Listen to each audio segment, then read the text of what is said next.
Afghanistan versus England ICC টুর্নামেন্টে হওয়া ম্যাচগুলোর মধ্যে one of the best match ICC টুর্নামেন্টের ইতিহাসে। সত্যি অসাধারণ একটা ম্যাচ, অসাধারণ বললেও কম বলা হবে।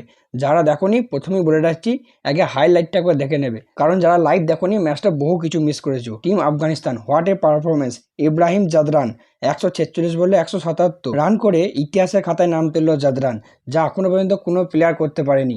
সেটা অস্ট্রেলিয়ায় হোক, ইংল্যান্ড হোক, ইন্ডিয়া হোক, পাকিস্তান হোক বা অন্য যে কোনো টিম হোক, কোনো টিমের প্লেয়ার এই রেকর্ডটি করতে পারেনি।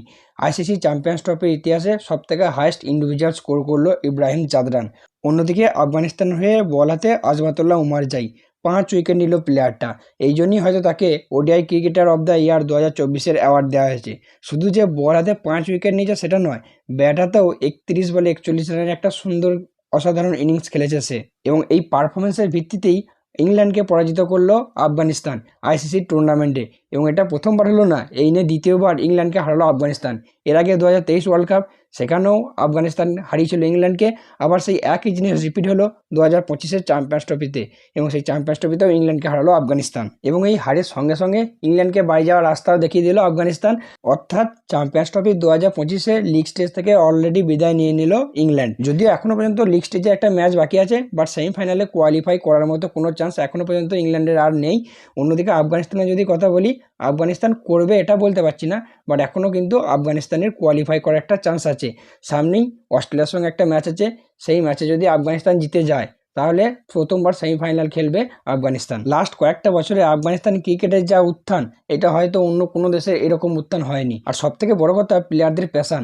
যদি একটু খেলাটা ভালো করে দেখো, প্লেয়ার বা যারা ফ্যান্স রয়েছে তাদের যে প্যাশান ক্রিকেটের প্রতি, সত্যিই কিন্তু অসাধারণ। হয়তো অনেক দেশ বা অনেক দেশের প্লেয়াররা এতটা প্যাশান দিয়ে ক্রিকেটকে খেলে না, এবং সেই জন্যই হয়তো গত 4-5 বছরে আফগানিস্তানের মতো টিম এতটা উন্নতি করেছে। এবং এক প্রকার বলতে গেলে বর্তমানে যা কন্ডিশন, সেদিক থেকে এশিয়ার মধ্যে সেকেন্ড হাইয়েস্ট টিম হলো আফগানিস্তান ইন্ডিয়ার পরে। অর্থাৎ ইন্ডিয়ার পরে যদি কোনো টিম সবথেকে ভালো পারফরমেন্স করে থাকে বর্তমানে এশিয়ার, সেটি হলো আফগানিস্তান। তো আজকের এই ম্যাচে প্রথম আফগানিস্তান ব্যাট করতে নামে, যেখানে প্রথমে আফগানিস্তান অবস্থা খুবই খারাপ ছিল। 71 রানের মধ্যে 3 উইকেট পড়ে যায়, এবং সেখান থেকে 325 রান করে 7 উইকেটের বিনিময়ে আফগানিস্তান। এবং যার সবথেকে বড় কারিগর হলো ইব্রাহিম জাদরান। এই 23 বছরের এই ছোট্ট বাচ্চাটা আজকে যা ম্যাচুরিটি দেখালো, সত্যিই অনবদ্য। তাছাড়াও সাই দিয়েও 40 রানের একটা ছোট্ট ইনিংস খেলেছে, আজমাতুল্লাহ উমারজাই 41 রান করেছে, এবং মোহাম্মদ নবীও 24 বলে 40 রানের অসাধারণ কিছু ইনিংস খেলেছে। বাট ইব্রাহিম জাদরান 177 রান, 146 বল, যেখানে 12টা 4 এবং 6টা 6 মেরেছে সে তার এই ইনিংসে। লাস্ট পর্যন্ত হয়তো থাকতে পারেনি, বা লাস্টে সে যখন আউট হয় তখনও কিন্তু বাউন্ডারির ধারে ক্যাচেই আউট হয়। হয়তো একসময় মনে হচ্ছিল যে সেই বলটাও হয়তো তার 6 হয়ে যাবে, বাট সে 6 মারতে পারেনি। একসময় তো মনেই হচ্ছিল যা খেলছিল হয়তো 200 রানও করে দিতে পারে সে। লাস্ট 9 ওভারে আফগানিস্তান প্রায় 100 রানের কাছাকাছি করেছে, সেটা আবার ইংল্যান্ডের মতো এত তাগড়াই বোলারদের সামনে। ইব্রাহিম জাদরানের কথা যদি বলি, 2024 সালে সেপ্টেম্বরে তার একটা ইনজুরি হয়েছিল, এবং সেই সময় সে একটা অপারেশনও করেছিল। বাট তারপর থেকে সেই অপারেশন কাটিয়ে, ইনজুরি কাটিয়ে যে কামব্যাকটা করলো, সত্যি মনে রাখার মতো একটা কামব্যাক। আর এর সঙ্গে সঙ্গে জাদরান বেশ কিছু রেকর্ডও করে। যেমন ইব্রাহিম জাদরান হলো প্রথম আফগানিস্তান ব্যাটার যে উভয় চ্যাম্পিয়ন্স ট্রফি এবং ওয়ার্ল্ড কাপ দুটোতেই সেঞ্চুরি করেছে। এবং এর আগেই তো বললাম, চ্যাম্পিয়ন্স ট্রফির ইতিহাসে হাইয়েস্ট ইন্ডিভিজুয়াল স্কোর এখন তার নামে 177 রান। এর আগে ছিল বেন ডাকেটও যদিও এই সিজনেই কয়েকদিন আগে অস্ট্রেলিয়ার বিরুদ্ধে 166 রান করলো, বাট এই সিজনেই আফগানিস্তানের জাদরান সেই রেকর্ডটি ভেঙে দিল, এবং এখন হাইয়েস্ট ইন্ডিভিজুয়াল স্কোরের মালিক হচ্ছে ইব্রাহিম জাদরান। অন্যদিকে যদি ইংল্যান্ডের কথা বলি, ইংল্যান্ড লাস্ট ওভার পর্যন্ত খেলেছে, 2 বল থাকতে হেরেছে, বাট ইংল্যান্ডও একটা ভালো ফাইট দিয়েছে।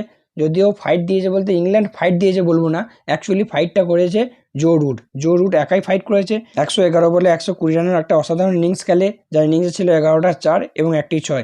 যদিও সে অন্যান্য যে ব্যাটসম্যান ছিল তাদের কাছ থেকে সেরকম কোনো সাপোর্ট পায়নি বললেই হবে।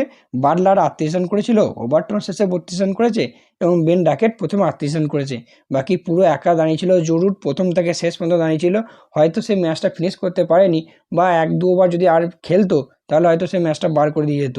বাট জো রুটের এই ইনিংসটা সত্যি অসাধারণ, মনে রাখার মতো।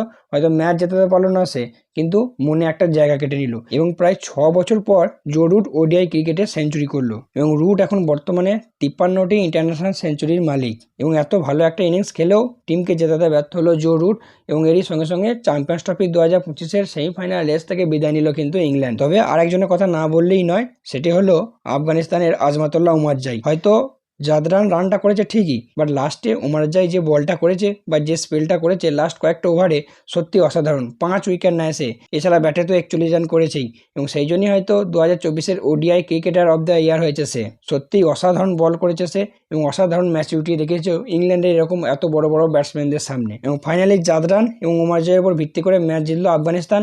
বাকি দেখা যাক এর পরের ম্যাচগুলো কি হয়। সেক্ষেত্রে আফগানিস্তানে কিন্তু এখনও সেমিফাইনালে যাওয়ার একটা চান্স রয়েছে এবং বাইনি চান্স যদি আফগানিস্তান সেমিফাইনালে চলে যায় তাহলেও কিন্তু একটা বিরাট বড় ইতিহাস সৃষ্টি হয়ে যাবে এবং অবশ্যই সেটা আফগানিস্তানের জন্য বিরাট গর্বের ব্যাপার হবে। বাকি আজকের ভিডিওটা এতটাই। তো সবাইকে আরও একবার রিকোয়েস্ট করবো, যারা ম্যাচটা লাইভ দেখোনি তার প্লিজ গিয়ে একবার হাইলাইটটা দেখে এসো, অবশ্যই মজা পাবে। বাকি ভিডিও ভালো লাগলে অবশ্যই একটা লাইক করে দিও, কোনো প্রশ্ন থাকলে কমেন্ট বক্সে করতে পারো, তার উত্তর দেওয়ার চেষ্টা করবো যেমনটা প্রতি ভিডিওতেই বলে থাকি। সো চলো দেখা হচ্ছে পরের ভিডিওতে।